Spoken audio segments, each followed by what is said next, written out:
Alô, boa tarde, está no ar o Espaço Esportivo desta terça-feira, expectativa total por parte da torcida Coxa Branca.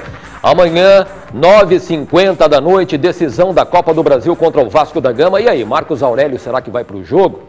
Tem essa possibilidade aí, a surpresa do técnico Marcelo Oliveira, mas por enquanto só indefinição. O último trabalho, o último treino para a decisão será hoje à tarde.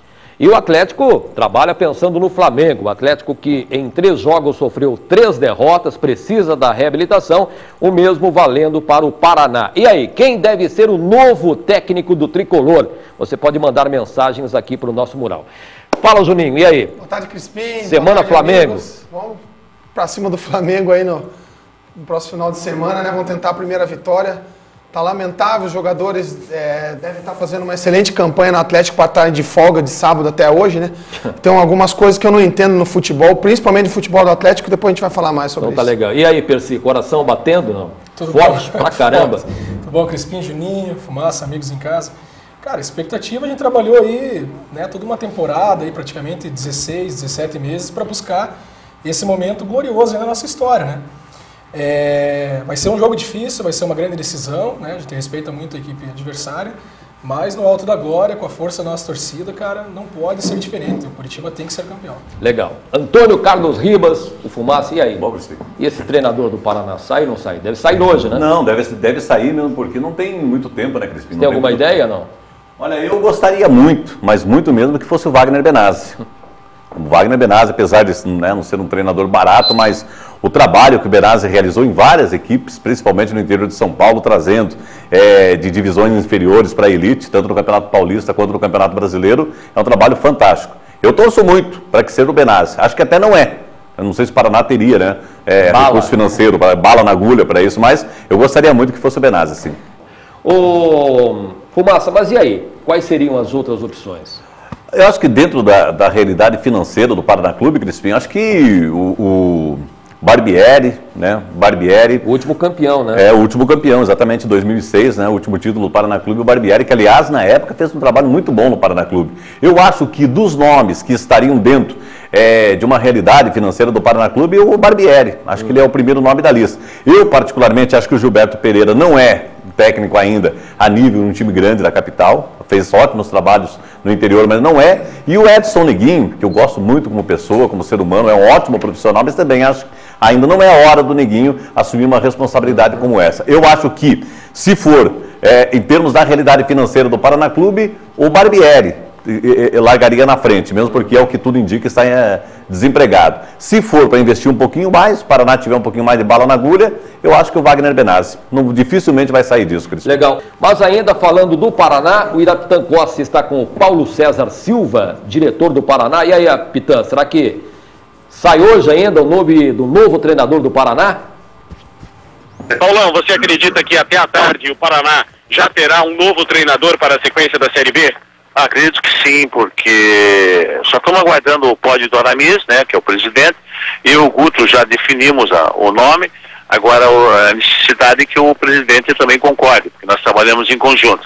Eu espero que até as 4 horas da tarde, 5 horas no máximo, nós já tenhamos o nome do novo treinador do Paraná Clube. Ou seja, você e o Guto já chegaram a um acordo, a um nome de consenso, só falta a confirmação do Aramis. É verdade, nós estamos com 36 nomes, foram nos apresentados, indicados, enfim, pessoas de qualidade, alguns fora da realidade do Paraná Clube, outros exigindo que venha a comissão técnica inteira, enfim, é complicado. Agora o Paraná vai contratar um treinador que conhece o seu plantel, que está dentro das possibilidades financeiras do clube, e o Paraná não pode fugir a essa realidade. E esse treinador vem do mercado paulista?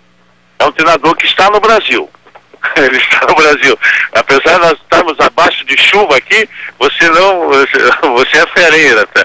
Mas ele está no Brasil e acredito que até as 5 horas, definindo o nome, o Aramis amanhã, com a comissão, apresentará o treinador.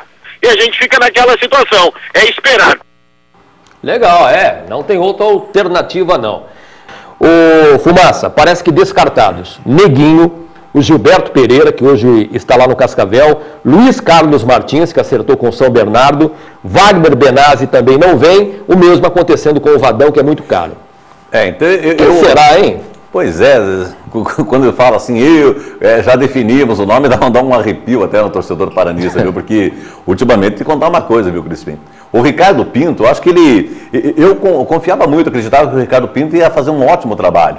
Só que o Ricardo Pinto, ele não se ajudou. Né? Ele não se ajudou, assim como o Adilson Batista no Atlético também não está se ajudando. Teimosia, né? Teimosia. Esse negócio de maneira de perseguição, achar que a imprensa sempre está errada em tudo. O papel da imprensa é questionar mesmo. O papel da imprensa é perguntar, questionar. A imprensa não tem que ficar balançando a cabeça, dizendo que está tudo bem, tudo certo, se o cronista acha que não está. E o Ricardo Pinto começou a se irritar com isso. O fato de Giancarlo, artilheiro do Campeonato Paranaense, com 14 gols, jogando um time como o Cianorte, não ter jogado nem um minuto sequer até a segunda partida do campeonato, quer dizer, o Ricardo Pinto, achei que o Ricardo Pinto ia fazer um ótimo trabalho no Paraná Clube, mas ele não se ajudou, se ajudou. Agora, dentro do que você falou, né, já que esses nomes todos foram descartados, menos mal ainda se for o Barbieri, porque sinceramente eu tenho medo que de repente apareça algum treinador aqui que o torcedor do Paraná Clube não vai gostar não, meu Crispim. Então é o seguinte, até às 17 horas vamos saber aí quem será o novo treinador do Paraná Clube. Ô Juninho, hoje vamos relembrar daqui a pouquinho no Arquivo da Bola, aquele jogo de 2004, Atlético 2, Flamengo 1, estava naquele jogo com certeza, né? O Atlético virou o jogo em 4 minutos, né? Nos 4 minutos finais. Dá saudade, não? Dá saudade, aquele time jogava por música, né? Jadson fazendo aqueles lançamentos pro Washington lá, que é brincadeira, faz tempo que a gente não vê isso lá na Baixada. Inclusive esse jogo foi aquele que o Júlio César falhou bem no finalzinho, contra o pênalti, né? Exatamente. Daqui a pouquinho no Arquivo da Bola vamos relembrar, até para dar uma aquecida aí, né? Para ver se dá um pouquinho de sorte para o Atlético nessa partida do final de semana. Percy, o Marcos Aurélio, será que vai para o jogo, não? É uma incógnita, né, Crispim? Deve estar sendo guardada essa informação aí pelo Marcelo Oliveira, 7 chaves, né? Mas eu penso assim, até eu escrevi no Coxanautas uma coluna dizendo o seguinte, depois do jogo de quarta-feira, instintivamente mesmo a torcida, a própria mídia, né, entendeu que o Marcos Aurélio tinha que voltar, tinha que acelerar, porque talvez ele fosse a única opção para ser um diferencial na partida de volta.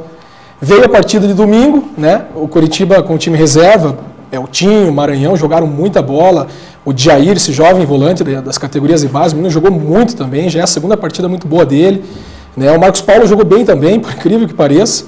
Agora o nome da partida, na minha opinião, lógico, o Anderson Aquino fez 3 gols, o Leonardo jogou muito bem, mas é o Tcheco, cara.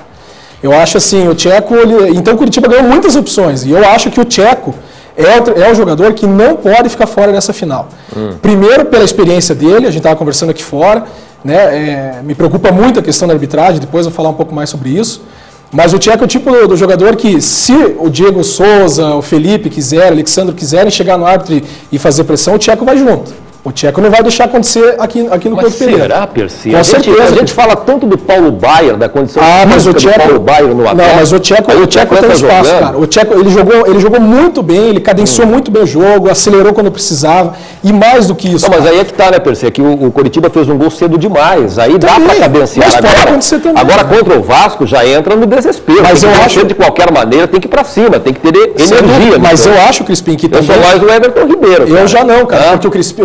Jogou demais. O Tcheco é o seguinte, cara, ele, além de tudo isso que eu falei, a bola parada dele é muito importante. O Curitiba vinha se ressentindo e em São Januário mesmo, o Curitiba não conseguia erguer as bolas e o Tcheco conseguiu dar conta. Quem sabe o Caco Mazzani, que já tem a formação do Curitiba para pegar o Vasco. E aí, Caco, tudo bem? Tudo legal. Crispim, eu estava pensando o seguinte, na cabeça do... Você veja como é que se o Marcelo Oliveira não tivesse a segurança e a tranquilidade para decidir. Olha tantas expectativas aí, tantas opções, possibilidades, opções, né? Que cada um de nós vai colocando. Você já pensou se ele fosse ouvir a todos nós? Ele ficaria louco. Exatamente. Eu acho o seguinte, isso é um pensamento meu e eu tenho visto que ele tem trabalhado com essa coerência. Para mim, ele manda o mesmo time, ali com o Williams no meio campo, no lugar do Donizete, Lucas normalmente, a possibilidade do Pereira, se o Pereira treinar hoje à tarde, pode ir para o jogo, no lugar do Emerson, aí formaria Emerson e Pereira, e no ataque eu acho que vai entrar o Marcos Aurélio. Se ele estiver em condições, estiver liberado totalmente pelos fisiologistas, preparadores físicos e principalmente o departamento médico, Eu acho que começa com o Marcos Aurélio e aposto nisso. E essa sugestão do Percy aí, eu sou contra a entrada do Tcheco desde o início. O Percy é a favor, o que você acha? Depende, mas que posição e que lugar de quem? Caco, eu já pensava ali na questão de colocar ele no lugar do Anderson Aquino, cara, fazendo o meio de campo e adiantava o Rafinha. Mas o Marcos Aurélio vai jogar. Eu acho que esse é o detalhe. Né? Mas será que desde o início da partida ele aguentaria também, Caco? Não, aí é questão de você pensar. Se você colocar um cara que não joga há 45 dias, né? E entrar no jogo e ele contundir, você tem que substituir. Agora, se você deixa ele para entrar no segundo tempo, ele se machuca, você vai ter que queimar outra alteração, esse é meu pensamento. São muitas opções, né? Como eu falo, imagina, na cabeça do Marcelo. Ainda bem que ele tem uma linha de conduta e ele vai trabalhar em cima disso. Por isso, eu acho que a coisa vai acontecer por aí mesmo. Sem dúvida. Se existem especulações sobre Everton Ribeiro e tal, eu acho muito difícil ele estar fazendo uma modificação nessa ordem no jogo de hoje. E na lateral com o Maranhão também, no lugar do Jonas, né? Não, impossível. Ei, o Jonas fez um campeonato até aqui irrepreensível, Copa do Brasil, Campeonato Brasileiro. E realmente o Maranhão mostrou um futebol espetacular. Mas numa partida, ele não vai trocar o Jonas de 30 e poucos jogos, 31 jogos, pelo Maranhão de um jogo hoje. Ele não vai fazer isso. Então tá bom. É isso aí. Vamos ouvir o Marcelo Oliveira, técnico do Curitiba, falando desta decisão. O Marcelo Ribeiro. Opa. Tá o Marcelo Ribeiro essa altura. É boa pergunta. Deve estar advogando. Nosso companheiro lá na CBT. Ele é advogado, né? Exatamente. Marcelo Oliveira, o técnico do Verdão, falando desta decisão, conferindo. Esse jogo ele tá separado, na minha opinião, em relação ao outro.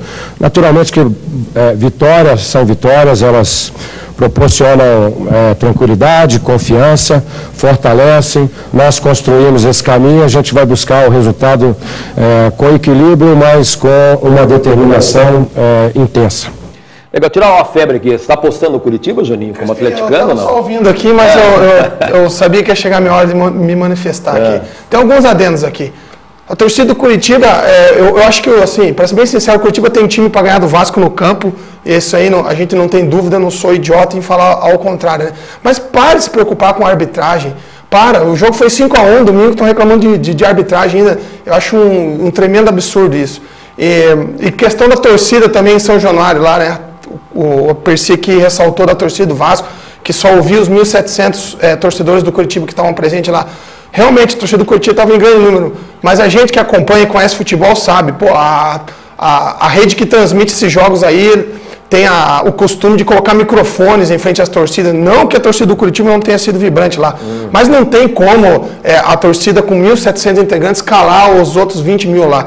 Cara, isso já aconteceu na Baixada, não tem como, porque os microfones estão lá, a gente não seria hipócrita aqui em falar o contrário, né? É só isso que eu tinha para falar, que não é bem assim, né? A torcida do Vasco estava lá e a rede que transmite coloca os microfones. Isso aí é uma parte técnica lá que todo mundo sabe que quem decide o que grita mais na televisão é a emissora, não verdadeiramente quem está lá cantando. É o seguinte, e o Vasco da Gama, hein? O Vasco com Ramon, Éder, Luiz, é um time que fica mais perigoso com esses dois jogadores, né? Muito bom o time do Vasco. Aliás, o Ricardo Gomes, né, que era um técnico, ainda contestado, né, pelo que realizou no futebol brasileiro, está fazendo um trabalho fantástico no Vasco.